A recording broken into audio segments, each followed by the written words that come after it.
Welcome back to World History 24, where my older sister Ellie teaches me world history in order in just 24 hours. My name is Charlie. In our last episode, we discussed the 5 cradles of civilization, when people in Iraq, Peru, India, Egypt, and China began organizing themselves into large cities and groups of cities with social hierarchies. Although, as we discussed, the 5 cradles of civilization is an imprecise and problematic phrase, we borrowed its framework to look at this early phase of world history. In this episode, we cover from 1700 to 1200 BCE, sometimes called the Late Bronze Age, and Ellie takes us on a world tour to China, the Mediterranean, Kerma, Poverty Point, and island Southeast Asia. We'll see pools of wine, volcanoes, minotaurs, shipwrecks, ringing rocks, epic ocean voyages, and pyramids in North America. So without further ado, let's call Ellie and continue the magnificent story of human history.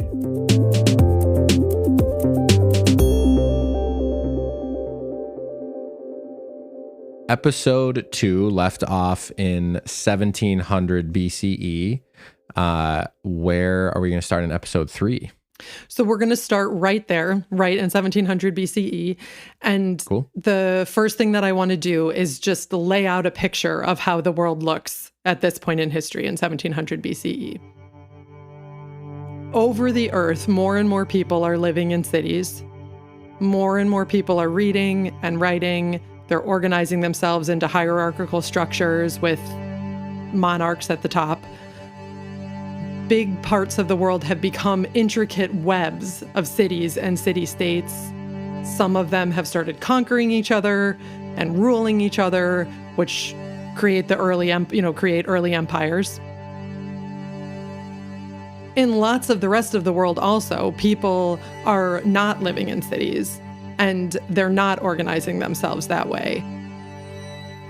What's important to know is that people living outside of cities and outside of these, quote, civilizations have complex cultures that don't look like each other's. So they still have specific ways of living that vary widely from their neighbors' specific ways of living. So they have different styles of pottery. They have different rituals around birth or marriage or death. They live in different types of housing. They eat different types of foods, speak different languages. In the whole world, lots and lots of people are eating almost entirely cultivated foods. Lots and lots of people are eating almost entirely wild foods. Most people eat a mixture. And so what we're going to do in this episode is just take a tour around the earth and look at how the events unfolded between 1700 and 1200 BCE. Cool. Where do we start then? Who's the first on our tour?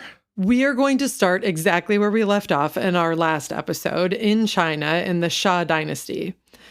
And the Xia Dynasty, if you remember, is the dynasty that is semi-mythical, semi-real, that begins the cycle of dynastic China. Right. So it ends, the dates vary, but it ends roughly around 1600 or 1700 BCE. It's traditionally given the solid date of 1766, but that's very specific. And we're not really sure. Yeah, and we don't know. And, Okay. and those dates Okay. move a lot. Okay. This dynasty that replaces it is called the Shang Dynasty, and it's interesting for 1,000 reasons, and we don't have much time, so I'm just going to go to the heart of it, which is to say that this is the dynasty that we get the oracle bones from. And the oracle bones are this fascinating artifact that we've found that come from this tradition of writing a question on a bone, putting it in a fire, the bone then cracks, and then somebody interprets the cracks as the answer to your question. Okay. And that's coming from your ancestors or whoever. So what's really interesting is that the vast majority of the oracle bones that we have are from the very elite, like they're from the emperor, saying like, will the queen have a boy or whatever, that type of question. Right. Yeah. And so I heard this Chinese archaeologist and historian, Rod Campbell, describe it as though the information we have from the oracle bones is as though we only have the nightly prayers of the U.S. presidents to give us the history of the past 100 years. Like, wow, so interesting. Like, I just think that's so cool. Like, just these intense, like, what matters to me questions, but we don't really have any context for them. So it's very, like, it's just very unique. But the other reason that they're really important and cool is because they're sort of the earliest version we have of Chinese characters that continue on. Like, they look very, very different, but they're like linguists can tell that they're related to later Chinese characters. So that's cool. That's very cool. It seems also very notably different from the sort of day-to-day, more mundane writing that we have from Sumer, for example. Yeah. And we don't have those examples of writing, but that could be just because they didn't preserve in the archaeological record.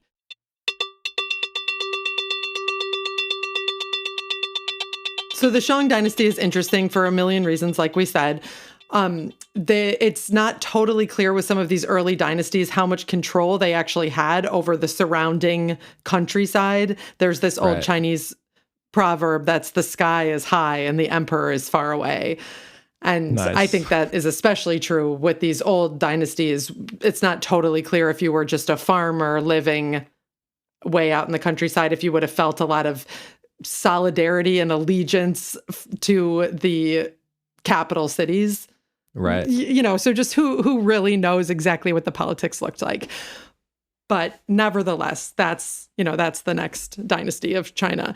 And we're going to jump backwards, though, to the transition from the Xia Dynasty to the Shang Dynasty. Okay, right. Around like when did you say that was? 16? Yeah, like maybe 1600, 1700, somewhere in there. Okay. The date jumps around a lot. But traditionally, so it's the 17th emperor, who's this guy, King Xia, who's a terrible, terrible tyrant. He's the last emperor of the Xia Dynasty. He's horribly cruel to his people. There's terrible, like, discord in the land. He's trying to squeeze every bit of money out of them. And he's, like, cartoonishly excessive. He has, like, pools made of wine and 3,000 naked serving girls around him all the time. And he's just like this terrible, terrible guy. Thanks. Okay. Bad news. So that's just one straightforward human explanation, is that there's this really bad king and he gets taken over by someone else. You're saying human explanation for the turnover of a dynasty. Yes, exactly. Yeah. Okay. Exactly. Just, eventually the dynasties become corrupt and a new one takes over. That's the pattern.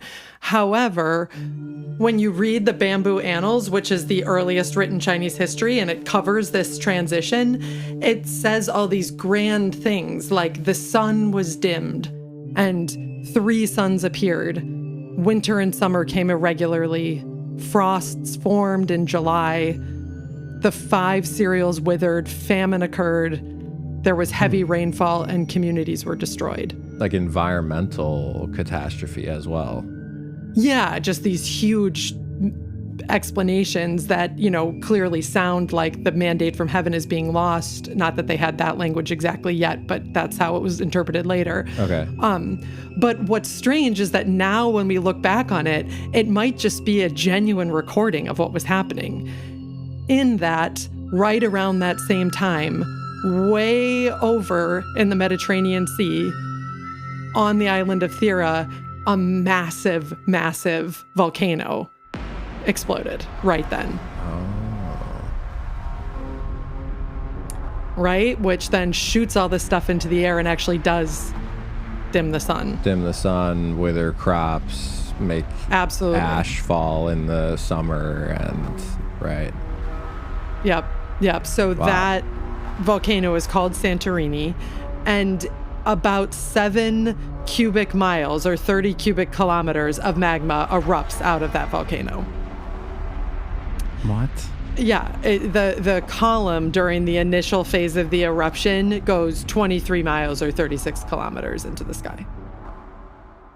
What is true is that trees in Ireland and in North America record this event. I mean, it did mess with the weather extremely when it happened. The rings of the trees have variations that corroborate that there was this massive volcano.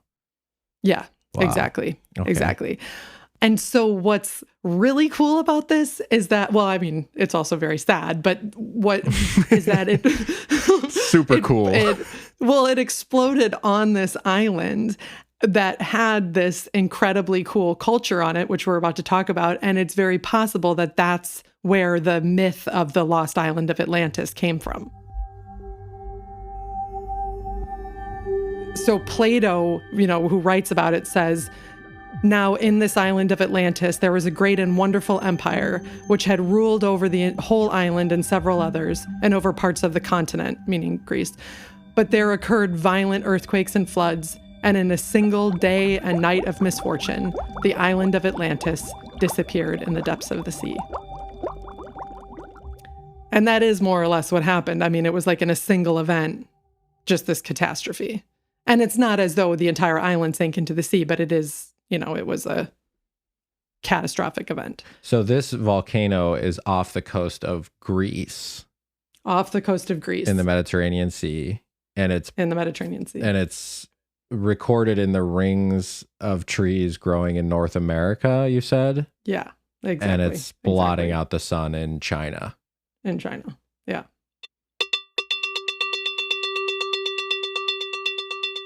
That is absolutely amazing. I really want to ask about like what was happening. I mean, I understand this was having an effect on the civilizations, the dynasties of China, but it exploded off the coast of Greece. I'm wondering like what was happening in Greece and what was happening in Italy and the Mediterranean ultimately. Yeah, exactly. I mean, who are these people that Atlantis is the island of, and who are living on this island. So we're going to move there next, and we're going to talk about the Minoans. Okay.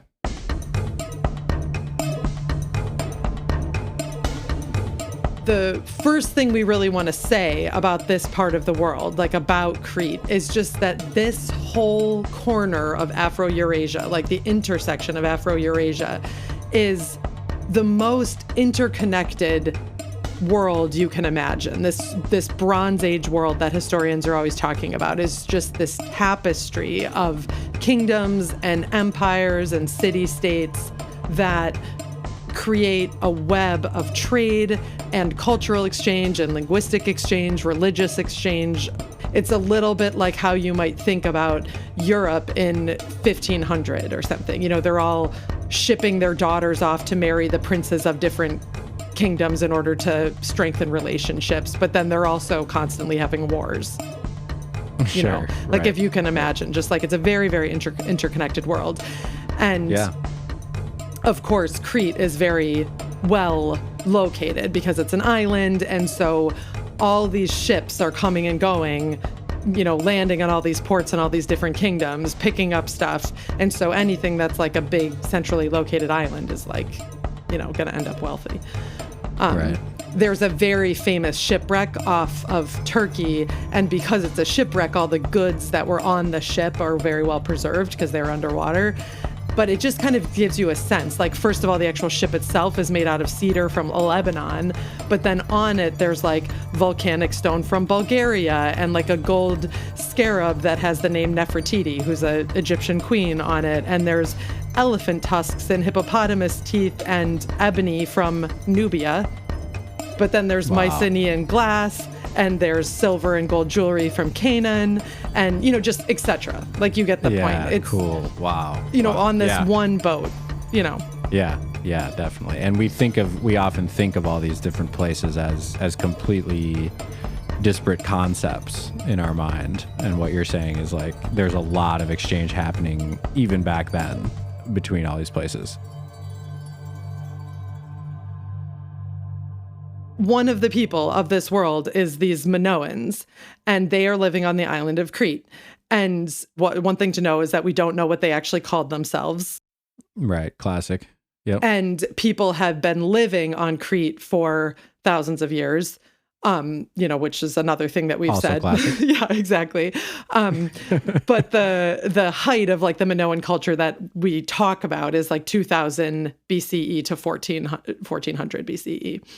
And so people have been living there for a long time. They slowly start to farm and get pottery and work with metal and domesticate animals and all that kind of stuff. And then sometime around 1900 BCE, they start to build these huge palaces. Okay. Trade routes strengthen, they get bigger, they get more important. You can see their art all over this Bronze Age world I was just talking about. There's frescoes in Egypt, these beautiful Minoan paintings, which are very vibrant. They're as far away as Egypt. There's lots of trade specifically with Egypt, which is important because the Minoans end up developing a writing system, which many archaeologists and historians think is inspired by the hieroglyphs of the Egyptians. So their robust trade leads to the development of their own written language system, if that makes sense. Yeah, that makes sense. I think that if you're just in communication with a civilization like Egypt and you don't have a writing system yet, yeah, might make sense. Yeah, exactly. Right. And another refrain that we constantly use, we don't have a Rosetta Stone, so we can't read it.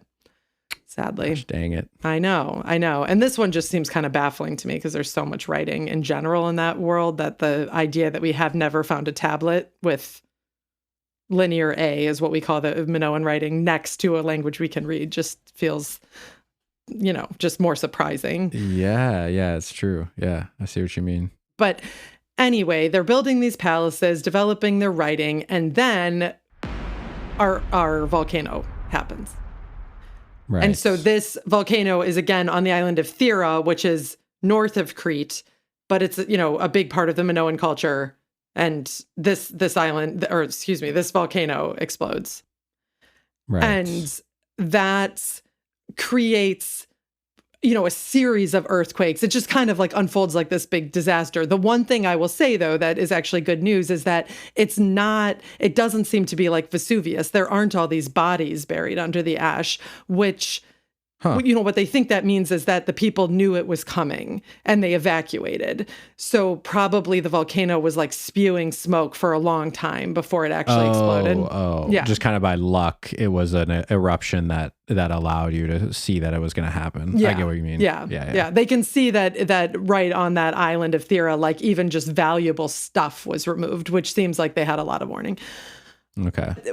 Anyway, but it knocked down all these palaces all over Crete, and a lot of times that ends a civilization. But in this case, they just carried on and rebuilt the palace even bigger.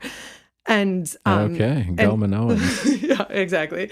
And so this palace at Knossos is at where? What is that? Just that's a city. Or something? Yeah. That's the Minoan capital. And cool. This palace, for lack of a better word for it, is almost like a small city center or something. It's 6 entire acres. It's 1,300 rooms. What? Yeah, it has 5 stories. It has a theater. It has indoor plumbing. It has a marketplace in it, which is really interesting because we don't really know what that means. And it might mean that people brought their goods to the palace and then the palace redistributed them. Interesting. Sure. But anyway, it's when you think of a palace, you might think the leader's house. And it's that's not really inaccurate. This is this gigantic thing, Right. More like a mall. Exactly. More like a mall. It's interesting because we don't know a ton about how the government worked. The idea that there was this marketplace raises all these interesting questions, and we can't read their writing. And right. So we're just trying to kind of piece it together with archaeology. And what seems to be true is that there's not a lot of evidence of warfare between the cities on Crete. So it seems like Crete was probably pretty united, and this, big palace at Knossos ran the show. Right. But what that means, specifically is we don't know. There was warfare between them and other people in the Aegean Sea. Another very interesting thing about the government is that it seems very possible that it's a matriarchy, because when you look at their art, there are all these depictions of powerful women and there aren't any depictions of a king. And, okay, cool. Yeah, cool. And when you look throughout this whole web of the Bronze Age world, the exact opposite is true pretty much everywhere else. Yeah, I can imagine. Yeah. And so again, what does that mean? We don't know. We can't read their writing, but we certainly interpret these pictures of powerful men sitting on pedestals with all these people bringing them stuff as kings when we see them in other places. And, it's the genders are exactly reversed. Cool. So yeah, make of that what you will. I hope we learn how to read their writing. So then they sail along, living their Minoan lives. And then at about 1450 BCE, there's another set of volcanoes and earthquakes, not quite as catastrophic ones, but, bad enough. And that ends up leaving the society kind of vulnerable. These dates move around all the time. So exactly what causes what, we don't know. But at some point around here, the Mycenaeans, who are living on the mainland of what's now Greece, start to develop their ability to sail like really well. Like they really build up their, maritime technology. They sail over and conquer Crete. I see. So while they're vulnerable, they're taking over. Got it. The Mycenaeans adopt the Minoans' writing system and write down their own language, and we call that Linear B. And we're going to circle back. Creative names here. I know it's really not great. And we're going to circle back to the Mycenaeans in our next episode when we sort of watch their world like crash down around them. But what we need to know now is just that the Mycenaeans come and they take over the Minoans, and that this whole interaction, the Minoans and the Mycenaeans, are what the Greeks look back on in a couple hundred years as their heroic age. So if you grew up reading Greek mythology, which, surely I hope that you did. Right. I did. Yeah. All of those stories are taking place during this time, although the stories themselves are being told a couple hundred years later. I see what you mean. Yeah. And so the Minoans are specifically King Minos.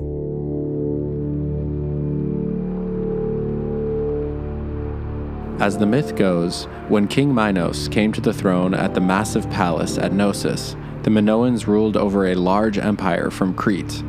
This included the Mycenaeans on the mainland of what will be Greece. One day, Poseidon, the god of the sea, sent a beautiful bull to Knossos and demanded it be sacrificed. King Minos thought the bull was too beautiful and instead sacrificed a different, ugly bull. To punish the king, Poseidon makes Minos' wife, Pasiphae, have a baby with the beautiful bull. Their offspring is a terrible beast with the head of a bull and the body of a man. This is the legendary Minotaur. King Minos hides the Minotaur away in a giant labyrinth beneath his palace and demands that every 9 years the Mycenaeans send 14 children from Athens to be fed to the Minotaur. One of these Athenians is the brave Prince Theseus, who, with the help of King Minos' daughter, Ariadne, navigates the maze and slays the Minotaur.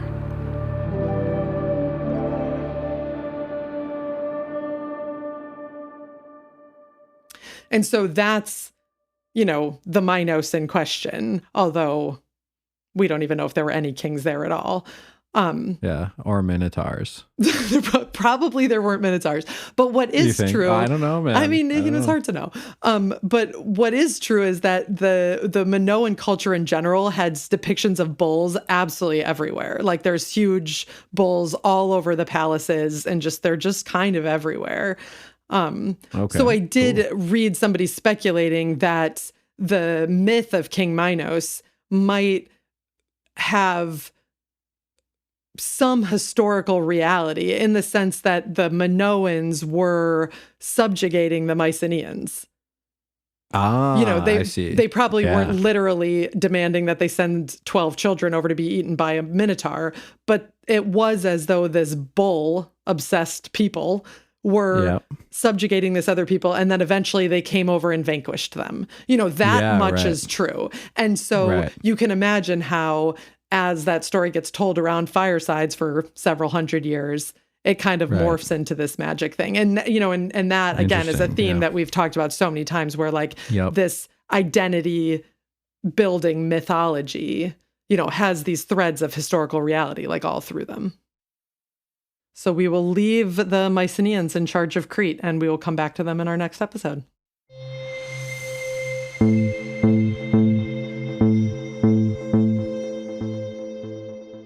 So where do we go next? So we are going to stay right here in this Bronze Age world, right in the corner of Afro-Eurasia, and we're going to go south to Nubia or northern Sudan and talk about the kingdom of Kerma. So remember that ship that we talked about that sunk off the coast of Turkey that had stuff from all over the Bronze Age world on it? Oh, yes, yeah. Yeah, and so remember we said it had ebony from Nubia, and this is, you know, that's the kingdom we're talking about, is in the land of Nubia called the kingdom of Kerma.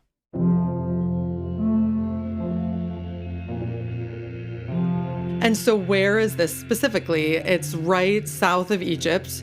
And if you picture the Nile as starting down in Central Africa, it starts actually as two separate rivers, the Blue Nile and the White Nile. They intersect at Khartoum, which is the modern day capital of Sudan. And then they continue to flow north to the delta of Egypt. Along the part where it's just the one Nile, there's these narrow, rocky parts that are unpassable with a boat called cataracts. Right. I think I remember that. Yeah. And the cataracts sort of create these natural barriers between peoples just because they're difficult to cross. So they're a big point to navigate if you're trading or if you're trying to build a defense system, etc. All right. So the traditional boundary between Egypt and the various kingdoms that occupy the land of Nubia is the first cataract. Right, that makes sense. And is the first cataract being like the closest to the Mediterranean, like the farthest north? Yeah, that's exactly right. Okay. Exactly right. Counting from Egypt. Got it. And so this is our standard story. People have been living in this land for thousands of years. Although when we're talking about Sudan, people have been living in Sudan for hundreds of thousands of years. It is right on top of the cradle of all humanity. And so people have literally been living here since pre-Homo sapien. Right. This is like episode 1 levels. Absolutely. Right? Absolutely. So people have been living there for thousands of years. And then as we've told the story over and over again, about 8,000 BCE, pottery begins to emerge in the archaeological record. We start to see artwork on the rock walls, and the artwork depicts cattle. So we know that they were domesticating animals, around 5,000 BCE. Cattle continues to be very important to all the various groups of people who live in this land. There's these really neat rock gongs that ring sort of like a bell that we can tell people have been using as instruments since 5,000 BCE. Our first mention of people actually living in this land in our written historical record comes from the Egyptians. And we can tell that they were nervous about the military prowess of the people who lived in this land in terms of their skill with bows and arrows, because they called them the Tasseti, which means the land of the bow. So this is even a few hundred years before the city of Kerma actually gets built, that Egypt begins saying, like, there's a big, complex civilization down there, and we're worried about them militarily. They keep getting us with their bows. So around 2000 BCE, the city of Kerma, which is the capital of this whole civilization, is built near the third cataract. And at that point, it's one of the major economic and political centers in all of Africa. The relationship between Kerma and Egypt has many manifestations, and certainly there's a lot of fighting. There's also a lot of trading and cultural exchange. So both are true, which is, true of the entire Bronze Age world. Yeah, I was going to say, does that mean, kind of like you were saying initially, that we can think of Kerma as an additional civilization along with Egypt and the Mycenaeans and other ones that I can't think of? Yeah, no, that's exactly right. It's Kerma's like another one of these giant Bronze Age civilizations. And what is interesting about the geography right here is that the Nile is this very green, fertile, long, thin space. So trade is like very specifically right along the Nile. Like they can't just kind of go anywhere else because there's desert that's very severe, like right to the west. And so Kerma has to deal a lot with Egypt in order to get its goods to anybody else, if that makes sense. Right. Yeah. On the other hand, Egypt can't trade with anywhere south in Africa without going through Kerma. So, you know, they're just like gating each other slightly more than like, you know, Crete is not gated by anybody. It's just surrounded by the ocean. It's got a boat. It can go wherever it wants, you know. But these two are kind of like in this column. Yeah. So that makes them like have an interesting relationship with each other.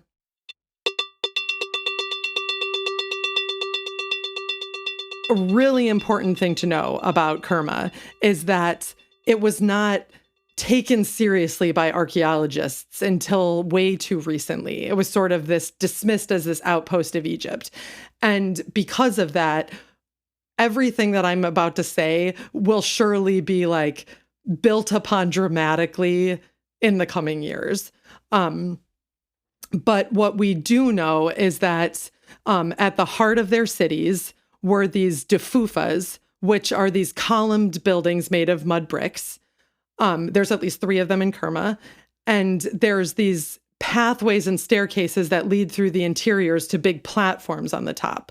We don't have writing, so we don't know exactly what they were for. Again, like ritualistic, right? But but they do seem to be religious. There's like a lot of art in them, and they're surrounded by secondary temples and workshops and storerooms and just lots of life and economy. One of the defufas is connected to a burial site that has more than 20,000 graves in it. So so it's like clearly very important. You know, exactly what it meant, you know, is we don't know exactly, but it's, you know, this is like, it means it wasn't an outpost. Absolutely not even close. They did not mummify their bodies. You know, and their deceased were buried on their right sides in circular graves, and they were buried in beds and not in coffins, or not on like stone slabs or anything. And things like that are sort of important because, again, like what they are just not the same way Egypt was doing things. Which is, so it's like, it's sort of obvious, but it's just worth pointing out that like this culture developed in conjunction with, but very much independently from Egypt, which is just like not the story that they were telling in kind of a very racist way a few decades ago, if that makes sense. So we don't know exactly what this, how the government structure worked, like what the relationship was of the cities to the surrounding areas, or what the temple to the city, neither. But what is true is that there's a lot of animal and human sacrifices buried with their rulers, which at least show that they were like quite powerful and that people, you know, needed to pay tribute, etc. So they, you know, like that's an indication of like the power structure. Sure. And I'm going to link you to a couple of lectures of archaeologists like talking about the excavation if you just want to like nerd out about Kerma, because you should. And then you can see pictures of, of some of these things. In my personal nerding out about Kerma, I was drawn to the rock gongs that Ellie mentioned earlier. They are found here and there in the granite outcrops that stretch up the eastern side of Africa and up into northern Europe. These boulders have strange, pockmarked surfaces, which are the result of thousands of years of percussionists using these rocks as instruments. Archaeologists and percussionists have studied and played these rocks, and the indentations are exactly where they must be struck in order to produce specific ringing tones and rich sounds. The unique crystalline structure of these gongs, their weathering, and even the bedrock composition beneath them all contribute to the unbelievable resonance. There are many rock gongs located throughout northern Sudan, including near burial sites from Kerma, and the wear on them indicate that they've been played for thousands of years, their rhythms carrying kilometers over the flat landscape of Sudan. And they continue to be played by local percussionists even today.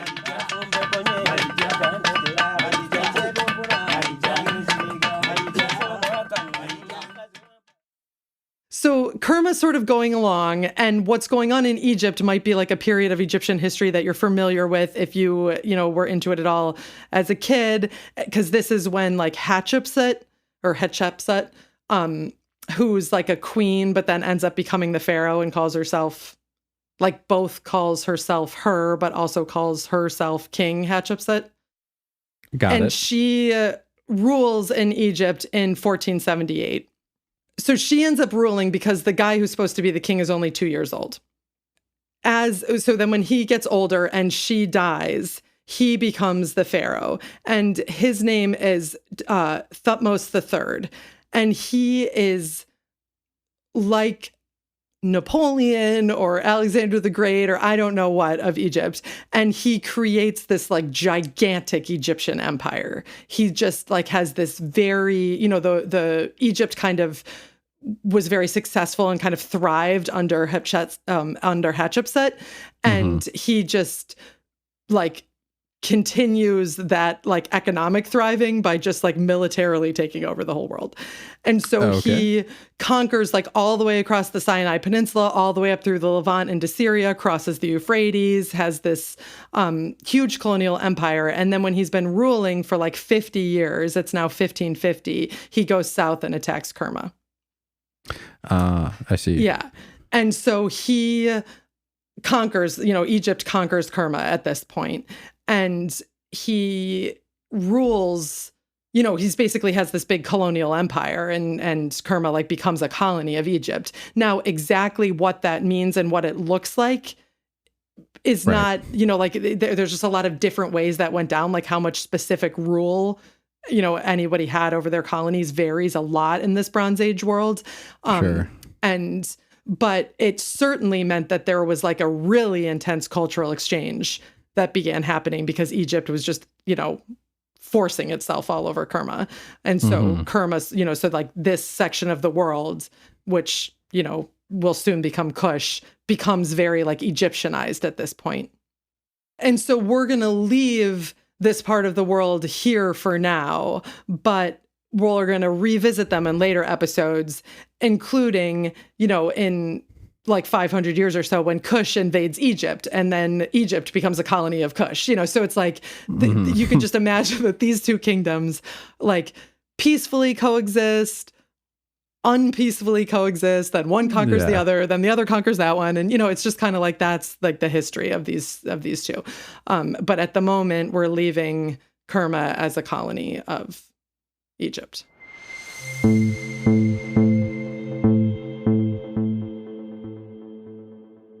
So far, our tour in episode 3 has left the Shang Dynasty in power in China. The Mycenaeans have taken over from the Minoans on the island of Crete. The Kerma civilization is warring with the Egyptian civilization along the Nile in what's now Sudan. Where does our tour go now? So now we're going to head all the way to the other side of the globe to what's now the United States. And we're going to go to a place called Poverty Point, which is in the state of Louisiana, about 15 miles away from the Mississippi River.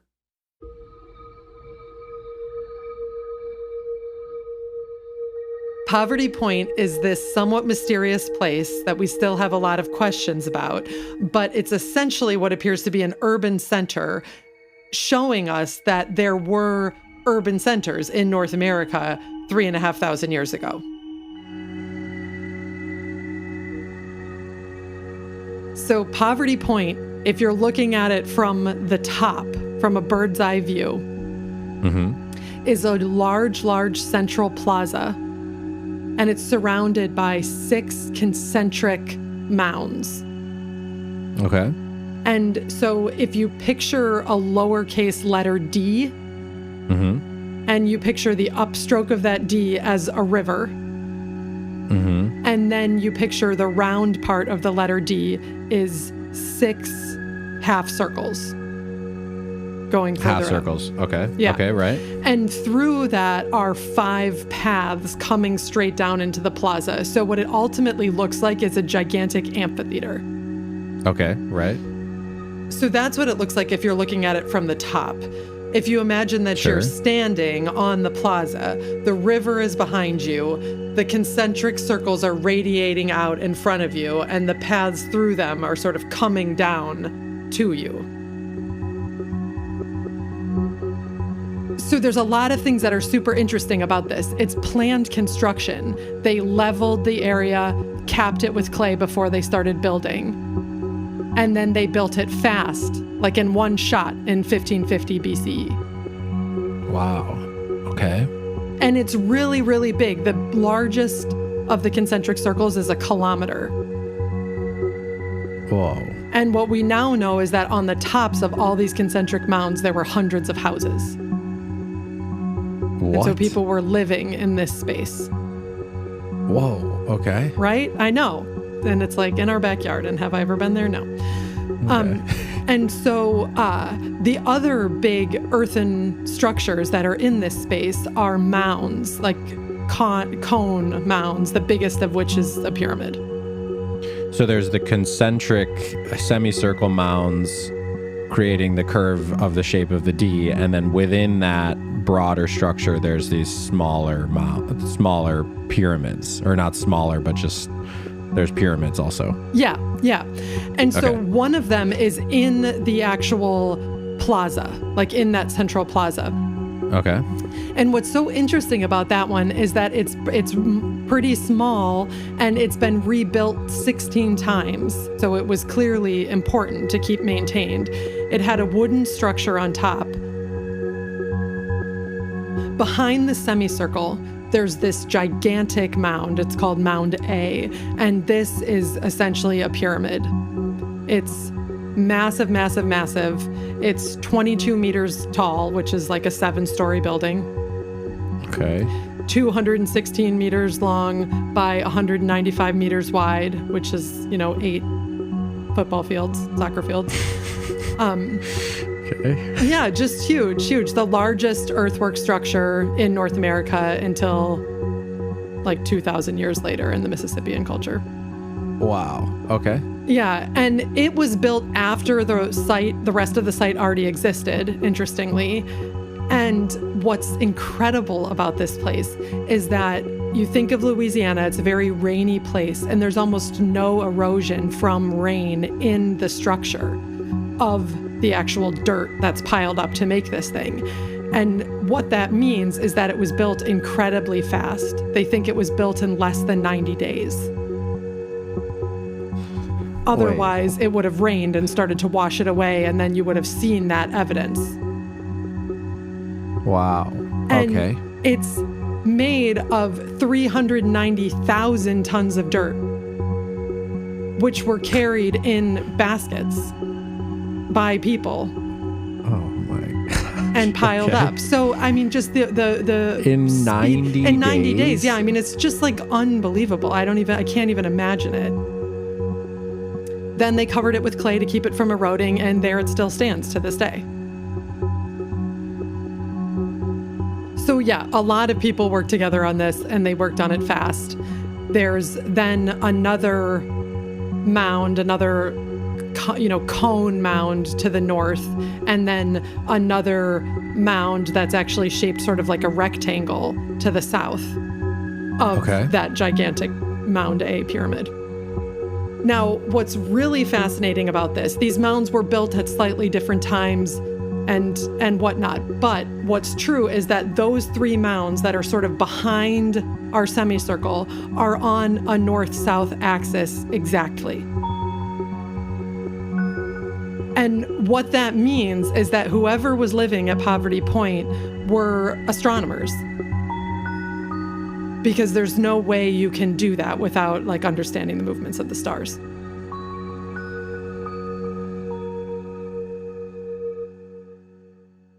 Yeah, so it's like this riveting spot that's just fascinating. And of course, the big question is like, who was there? Like, what were they doing there? And the really fascinating thing is that we don't know. Like, we really don't know. There's very little archaeological evidence of their actual buildings. Unfortunately, this place, Poverty Point, is named after the plantation that was there later. that plantation plowed over it a bunch of times. So when we've excavated these circular mounds, we can find post holes where the houses might have been, but there's like no evidence of the houses anymore, really. Wow. Okay. Because of the farming plows going through the fields so much. Yeah. And just like thousands of years of time. It's just a long, long time. There's hundreds of thousands, maybe millions of artifacts that we found, but not a single burial. We don't have a single skeleton that we can try to get DNA from or learn anything about like their funeral practices or anything. We just don't have skeletons. So where were they? I don't know. Whoa. Okay. Yeah, so interesting. They didn't seem to farm. There's no evidence of agriculture. So again, to our whole conversation we've had the past 2 episodes, this appears to be an urban center without agriculture. Right. Fascinating. Right. They seem to eat a lot of fish and whatnot from the river, nuts, other plants, and how they cooked it, which is cool. And this is a lot of the artifacts that we have, is they cooked it by digging holes and having these underground ovens. Then they heated up these clay balls till they were really hot, put those in these underground ovens and covered them over. And the residual heat from those clay balls was what heated the ovens. Interesting. Yeah, that's cool. I've heard of that technique being used even today, kind of for like barbecues or like whole animal roasts and things. Yeah.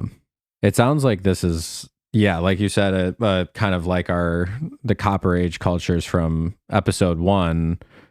Lots and lots of people. There's evidence for just like incredible amounts of people working together on a common goal. Yeah. There is. And what's bizarre about that is that there's no evidence of a government. I mean, there may have been one, but it didn't leave any evidence. There's not like a palace or something somewhere. Yeah, that was going to be my next question is like, is there evidence that any of those mounds, the pyramid mounds were palaces or evidence of hierarchy? No, not palaces, and they're not burial sites either. There aren't bodies in them, which is interesting because in general in North America, both before and after this time, there's lots of cultures that build mounds, and a lot of them do use them as burial sites. But on Poverty Point, that wasn't what they were for.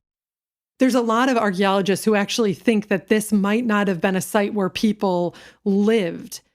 It might have been a site that people visited. And there's reasons for that. There's so many archaeologists who disagree because they say there's just enough stuff going on here to account for year-round occupation. But there's just these strange things, like there aren't any burial sites. And then another really strange thing is that there's clearly very, very robust trade in the sense that there's almost 80 tons of stone found at Poverty Point that comes from far away. Stones used in the construction of Poverty Point? No, used as tools, as spear points, as jewelry, as art, etc.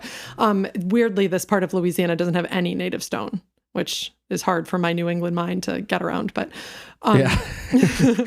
Agreed. But there's goods that come from weeks away, Tennessee, Indiana, Illinois. There's copper that they think comes all the way from the Great Lakes region, which, some of these places are like 1,500 kilometers away. What's interesting, though, is that nothing seems to go the opposite way. They haven't found artifacts from Poverty Point 15 kilometers away. Yeah, 1,500 kilometers away. Yeah. Exactly. And technology seems to get imported. The first place that pottery was in Northern America was in Georgia, and it seemed to have traveled up to Poverty Point, but there doesn't seem to be exports.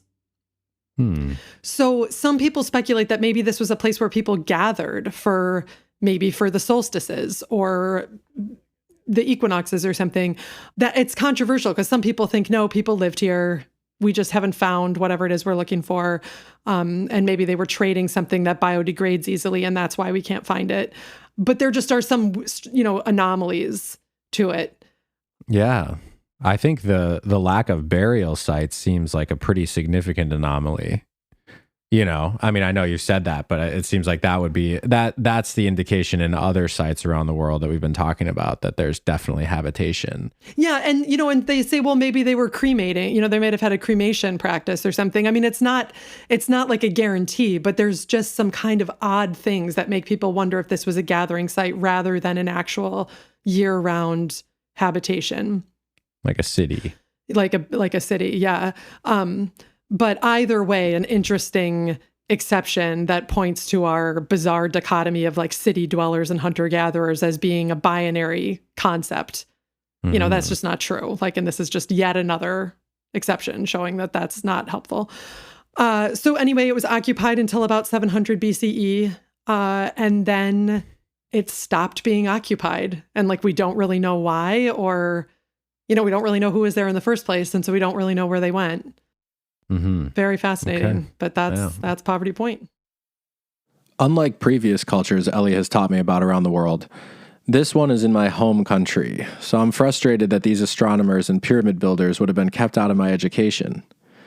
My classes often presented the history of indigenous people as a quick precursor to the arrival of Europeans, a before picture to contrast with the after.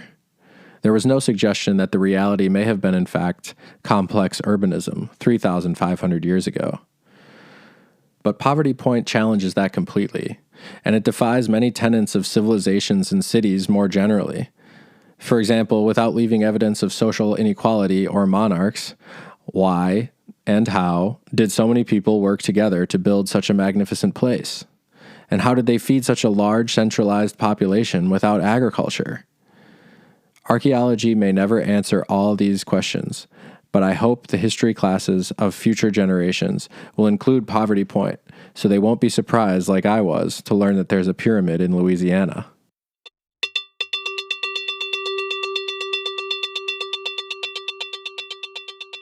So far, we've visited the Shang Dynasty in China, the Mycenaeans on the island of Crete in the Aegean Sea, the Kerma civilization in what's now Sudan, and the mysterious earthworks at Poverty Point in North America.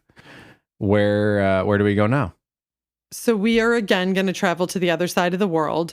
We're going to go to the island that is now Taiwan, and we're going to talk about an event that occurred about 4,000 years ago when a group of people that were living on Taiwan left the island, spread out across the Pacific Ocean, and changed the face of half the globe. So what might surprise you to learn is that the largest language family on the whole earth is Austronesian. People from Madagascar to Sumatra to New Zealand, Easter Island, all of them speak a related group of languages. Now or at this time? Now. And in fact, between Madagascar and Easter Island, which are the 2 points of this language family, there's over 1,000 related languages. They stretch fully across half the entire globe. Okay. And so the question is, how did that happen? And who are the people that have stretched all the way from Madagascar to Easter Island? Right. So we're gonna look at the beginning part of that expansion during this episode, and then revisit it in some later ones as time passes. We're gonna start by going back a bit. So early in episode 1, we said that early humans reached island Southeast Asia and Oceania and Australia as early as 50,000 years ago. Right. I remember. Ever since that, for the past 50,000 years ago, all those people that live all over there have been interacting somewhat with each other. Like people who live pretty close to each other may have a lot of cultural exchange. Some people are more remote, but there has been, some churning in the last 50,000 years ago of all these different groups of people. There's certainly no sense that people got where they were going and stayed there and stagnated for 50,000 years. I see what you're saying. Yep. Yeah, okay. So now we're just going to go to about 4,000 or 5,000 years ago to the island that's now Taiwan. So Taiwan's had people living on it for a gazillion years. For some reason, around 2200 BCE, so a little over 4,000 years ago, a group of people leave Taiwan and they start to go to the northernmost island of the Philippines, which is called Luzon. And there's probably a variety of push and pull factors. There's lots of theories about what was going on. In the most simplistic terms, it's probably something like Taiwan started to get crowded. And so then they begin to spread out to the south. And by 1,000 years later, they're spread from the Philippines to Australia, north to south, and then from Papua New Guinea to Java in Indonesia, east to west. Just for the record, I pulled out my globe while Ellie was talking about this, and the space that's occupied by the Austronesian language speakers at this point is about 8 million square kilometers. It's mostly ocean, but even the land masses are gigantic. For example, the island of New Guinea is as big as the entire Scandinavian peninsula, about twice the size of California. And the collective landmass of the islands of Indonesia is bigger than Alaska. One thing that's really wild is one of the groups of people that were on this Luzon, this northernmost island of the Philippines, right south of Taiwan, they just went straight to the Mariana Islands, which are 2,500 kilometers away over completely open ocean. What? There's no islands between there for them to stop and rest, whatever. No shortcuts. 2,500 kilometers. And what? How did they find it? I don't know. We don't know. We don't know how they knew it was there or if they knew it was we just don't know. But what we do know is that they did it because there they were. Right. What in the heck? Yeah. And our radiocarbon dates put their arrival at 1500 BCE. And it was the longest sea voyage out of sight of land that humans had ever taken. Wow, man. Dude, you got to think it's like an accident. It wasn't. Like what we'll learn. It can't have been. No, the brilliance and the guts of these people just take my breath away. Like they're such incredible sea people. Like you just can't even imagine it. And we'll talk even more about that eventually when we talk about the more remote islands of Polynesia. But the ways in which they understood the ocean and they understood boats and they understood navigation is just beyond imagining. And just their bravery. So cool. It's so cool. It's just so cool.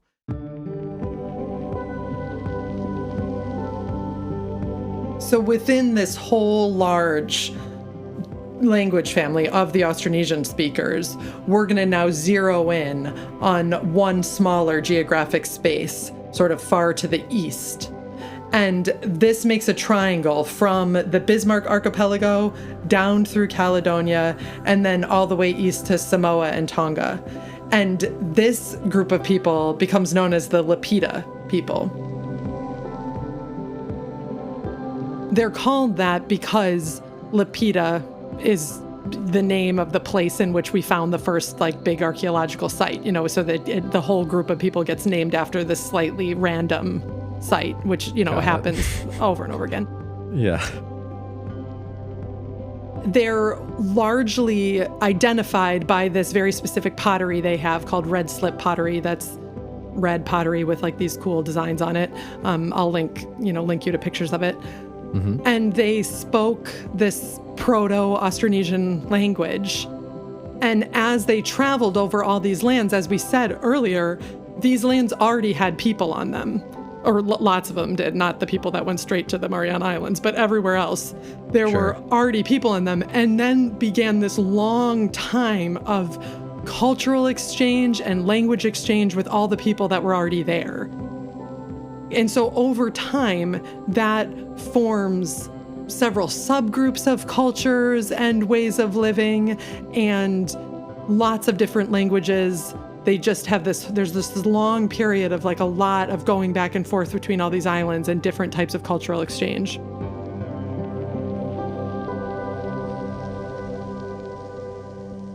For lack of a better way to ask the question, are they conquering as they're going to these different, seafaring across all these islands and showing up to populations that already live there, or is it just, it depends? Or it certainly depends. I'm sure that there are situations like that, but there's lots and lots of situations in which there doesn't seem to be evidence that it's that. This is a long time ago, and we don't really know. Okay, but there's not, the thing that they had was not like a warring mentality as well. Doesn't seem to be. Doesn't seem to be. Right. So we recognize them by their red slip pottery. There's also lots of other principal artifacts by which we recognize this group of people, like fish hooks, pieces of obsidian, beads and rings made out of shells, and then just their unbelievable ability to sail. What is important to talk about is this kind of abstract thing that is relevant to a lot of people across the world, and that is what exactly makes a people. A group of people that's genetically similar is not necessarily the same as a group of people who has a similar archaeological package, like has the same practices of burying and eating and, ways of living. Mm-hmm. Neither of those is exactly the same as a language group. Mm-hmm. And none of those three things is exactly the same as a group of people who think of themselves as a group of people. Sure. Yeah. And so any one of those four things might overlap. They might overlap almost entirely, or they might not.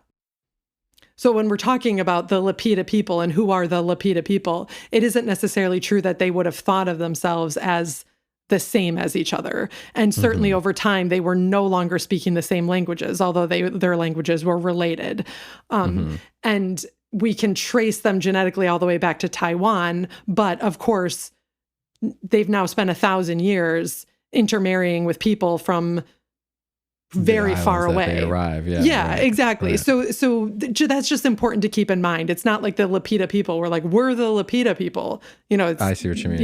Yeah. It's an interesting thought experiment even today, to say like, what group of people do I belong to?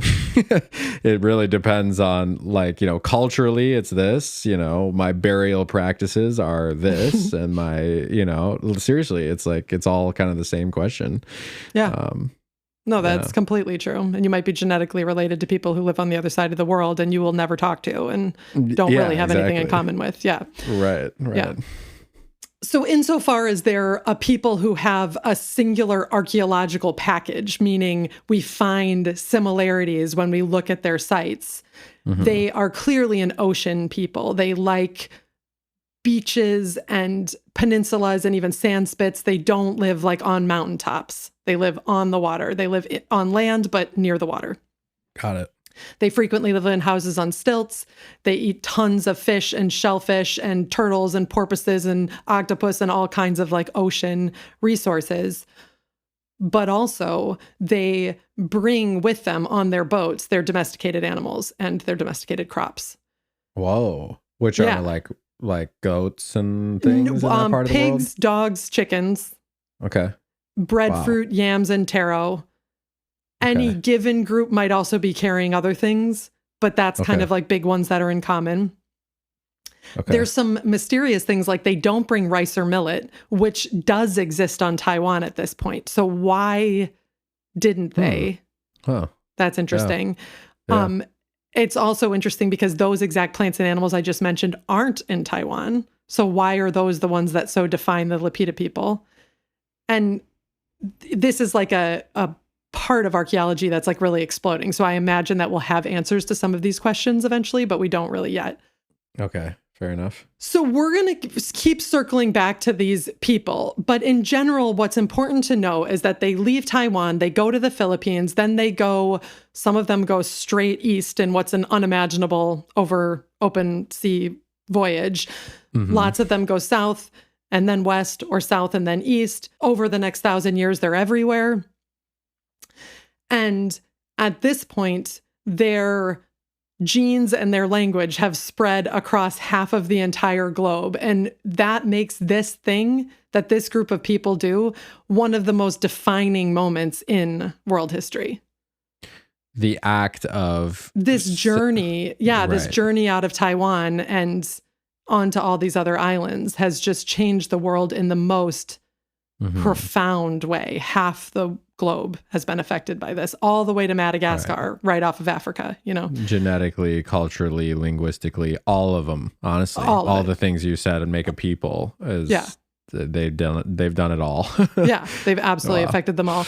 And so we, some of the people that went south and then east eventually keep going, and they become the Polynesians, and they colonize like every speck of land in the entire Pacific. And what's just the most incredible thing like humans have ever done, as far as I can tell. And we're going to cover that in a later episode because that happens a little bit later. But that is, this is the earliest precursor to who eventually becomes the Polynesians. And that is sort of the end of our tour between 1200 and 1700 BCE.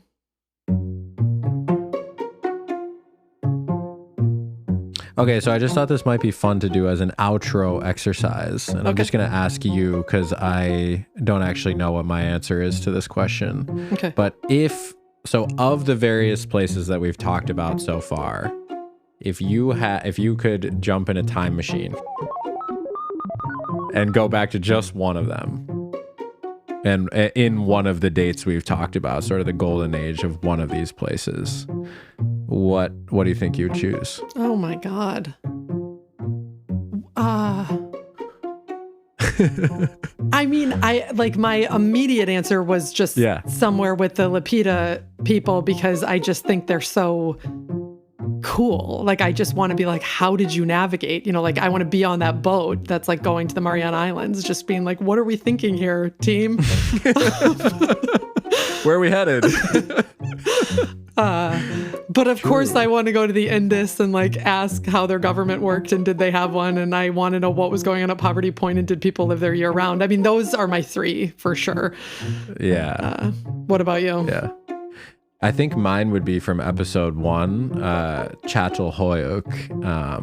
It just seems like kind of for the same reason that you're saying with the Indus of like not having a government and how are these people cooperating, and you just like walk around the city for a day and just be like, not city. No, just exactly. Walk around in between the houses and be like, what do you guys know that we don't know? Like, how are you? Right. What is the corruption that has occurred? Why do we need these terrible leaders now before we can cooperate? Right. And the Indus is I would love to know what's going on in the Indus too. Yep. Okay. Well, anyway. Time travel. Just somebody invent it real quick. Yeah, I'm down. That would honestly help us a lot for our podcast. Would help. Yeah.